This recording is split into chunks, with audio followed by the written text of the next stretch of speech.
ఒక తండ్రి తన ఇంట్లోకి రానియట్లేదని ఒక కొడుకు తల నరికేశాడు అని నేను పెట్టినా ట్వీట్.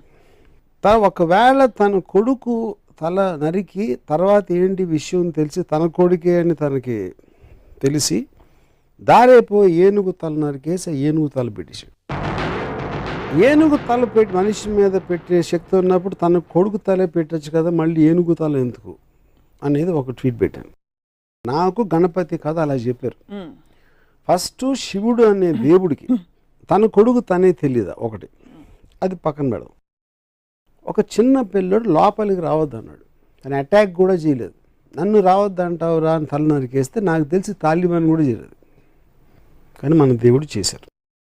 దాని తర్వాత ఏనుగుని చంపితే ఇప్పుడు WWF అంత గోల్ చేస్తారు, మేము సినిమాలో కుక్కను పెడితే సెన్సార్ వాళ్ళు కుక్కర్ని ఏమన్నా చేశారా అని అడుగుతారు.